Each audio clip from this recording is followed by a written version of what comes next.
Hola, buen día alumnos. Vamos a continuar con el siguiente tema, el cual nos habla sobre la ley de Boyle. Muy bien, antes de entrar de lleno a la primer ley, vamos a revisar el concepto de gas ideal. Muy bien, el gas ideal es un gas hipotético, ¿sí? En el que se considera que está formado por partículas puntuales, esto es partículas, por supuesto, de gas, las cuales no van a tener atracción ni repulsión entre ellas, es decir, no va a haber una fuerza de atracción y no va a afectar el movimiento de estas partículas.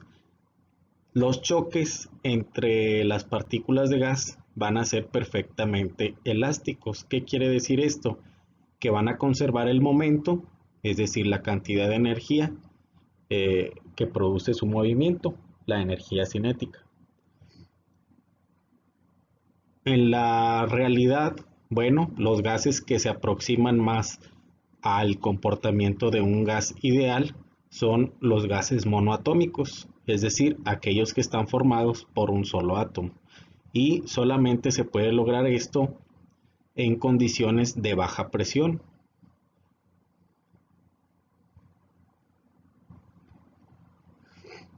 Este concepto de baja presión, bueno, se refiere a, recuerden ustedes que un gas va a tener una baja presión cuando el volumen del contenedor es muy grande, y esto va a favorecer pues que el choque, ¿sí?, entre las partículas de este gas pues sea muy poco o sea nulo, ¿verdad? Y pues es lo que caracteriza a un gas ideal, que las partículas que componen al gas pues se muevan libremente en un movimiento aleatorio, de tal manera que al tener un gran volumen en el recipiente, el choque entre estas partículas pues va a ser menor, por lo tanto no se va a ver afectada su trayectoria.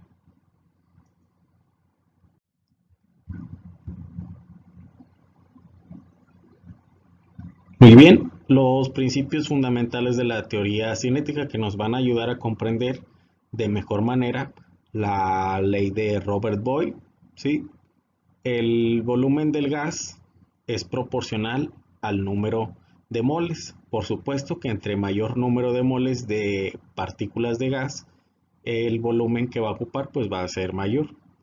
Los gases van a estar compuestos de moléculas en movimientos aleatorios, es decir, que las partículas del gas, perdón, se van a mover en un movimiento aleatorio, y este se va a ver muy poco afectado o nada afectado por la atracción o repulsión de otras partículas de gas. Las moléculas del gas, por supuesto, entre menor sea el volumen del contenedor en el que están, bueno, van a sufrir colisiones aleatorias entre ellas y entre las paredes del recipiente.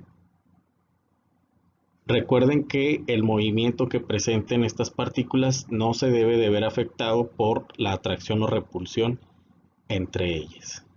Claro, esto entre más se acerquen al concepto de gas ideal. Las colisiones entre las moléculas del gas y las paredes del recipiente, ¿sí?, o contenedor, son elásticas, ¿sí?, es decir, que no van a perder la cantidad de energía cinética.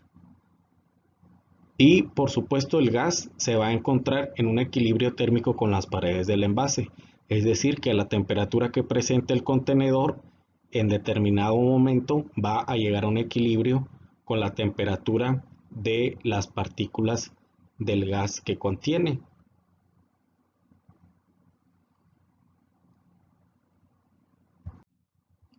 Muy bien, entremos de lleno a la ley de Boyle. Robert Boyle fue de los primeros en estudiar las mediciones experimentales del comportamiento que presentan los gases, ¿sí? Siempre que la masa y la temperatura de una muestra de un gas permanecen constantes, el volumen del gas es inversamente proporcional a su presión absoluta. La fórmula aquí la tenemos. Todo esto es a temperatura y masa constante, ¿sí?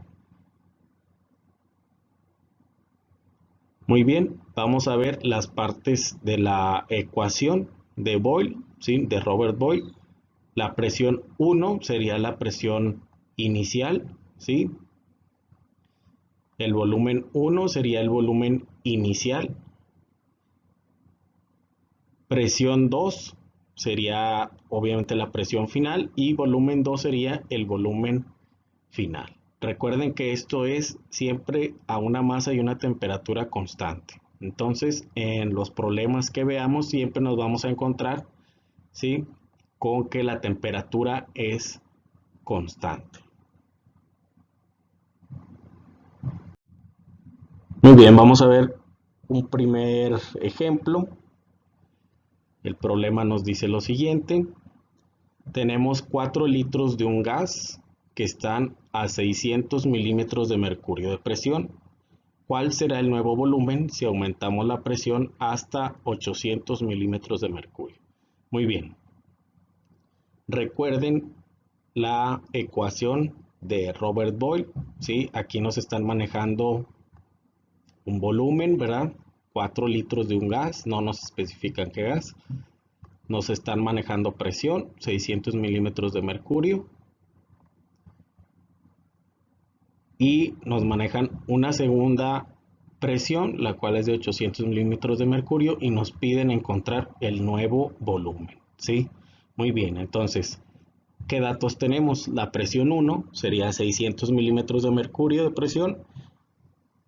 La presión 2, 800 milímetros de mercurio. El volumen 1 sería 4 litros, ¿sí? El volumen inicial. Y el volumen final, pues no lo conocemos, ¿sí? Es el que nos piden determinar. ¿Cuál será el nuevo volumen?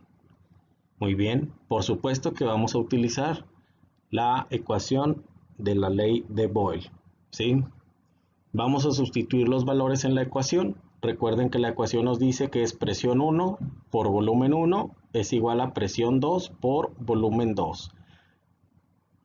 Vamos a sustituir, ¿ok? Aquí está presión 1, son 600 milímetros de mercurio. Aquí está, ¿verdad? Por el volumen 1, aquí lo tenemos, ¿verdad? 4 litros.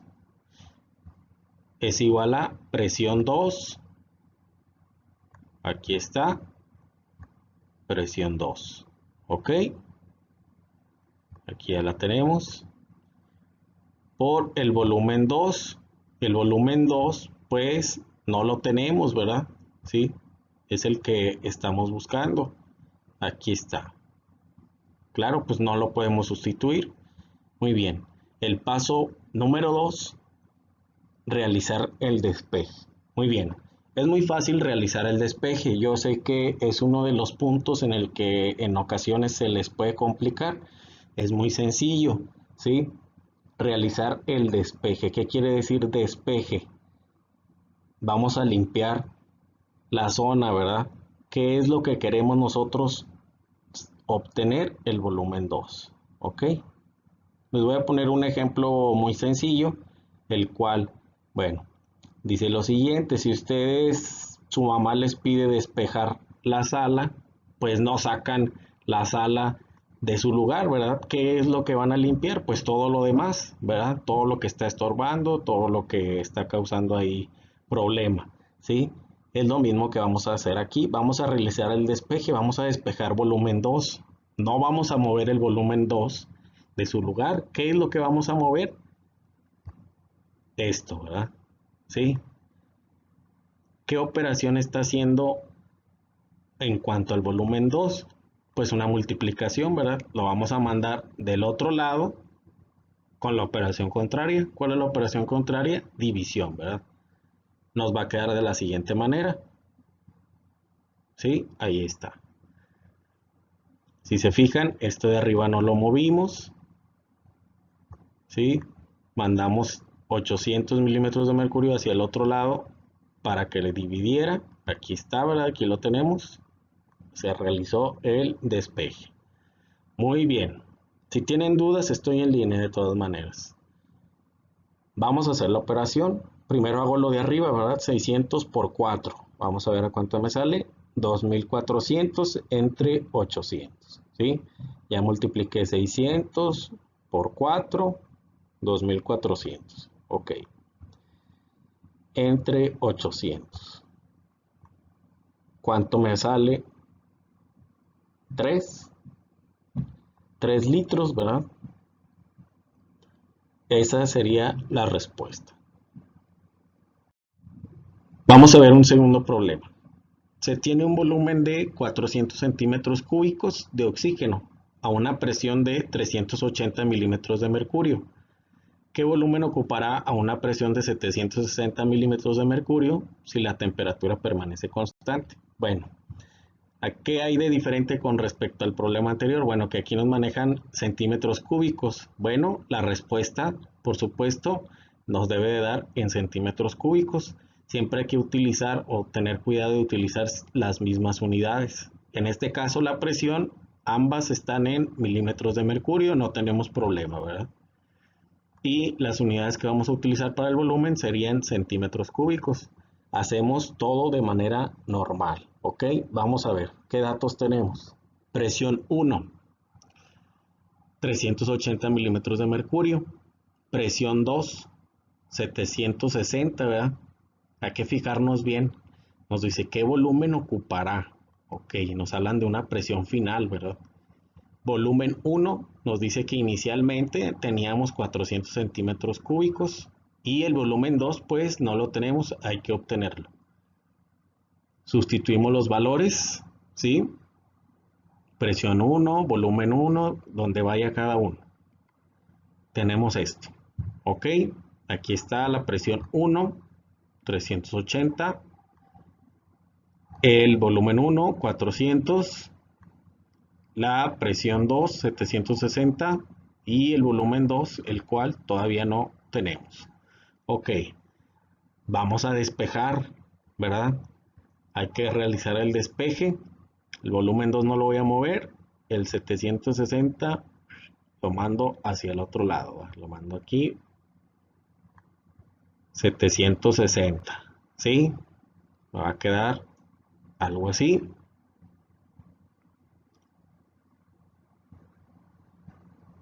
Bueno, aquí es 760. Aquí se movió, ¿verdad? Un poco. Voy a borrar esto. Ahí se agregaron dos ceros, no sé por qué. Son 760, ¿verdad? Sí, ahí está borrado. 760. Muy bien, vamos a realizar las operaciones. Sería 380 por 400. 152.000 entre 760. ¿Sí? Vamos a realizar la operación y me da un total de 200. Esa sería la respuesta. El volumen 2 sería 200 litros. ¿Sí? Muy bien. Van a resolver ustedes en su libreta los siguientes dos problemas. Son muy sencillos, son muy parecidos a los que acabamos de ver. Ok. Vamos a ver, en una fábrica de oxígeno se almacena 0.75 metros cúbicos de ese gas en un cilindro de hierro a 3 atmósferas. ¿Qué volumen tendría si inicialmente la presión era de una atmósfera? Fíjense lo que nos dice esta pregunta. ¿Qué volumen tendría si inicialmente la presión era de una atmósfera? Entonces ahí ya nos están hablando de una presión inicial, ¿verdad? De una atmósfera. ¿Sí? Y acá arriba nos dicen, nos hablan de un volumen final, ¿sí? Y de una presión final, ¿ok? Hay que tener mucho cuidado con eso. En el problema número 2 nos dice que en 10 litros de gas, aquí nos hablan de un volumen, a una presión absoluta de 0.250 atmósferas. Se mantiene a una temperatura constante. Bueno, sabemos que en la ley de Boyle hay temperatura constante, ¿verdad? ¿Cuál será el nuevo volumen? Aquí nos hablan ya de obtener un volumen final si la presión absoluta se reduce a 1.4 atmósferas. Nos hablan también de una presión final, ¿verdad? ¿Sí? Entonces ya nos dan los datos que requerimos, nos dan un volumen inicial, nos dan una presión inicial, nos piden sacar un volumen final, ¿verdad? Por supuesto, y nos dan una presión final. Muy bien. Cualquier duda o aclaración, estamos en línea. Hasta luego.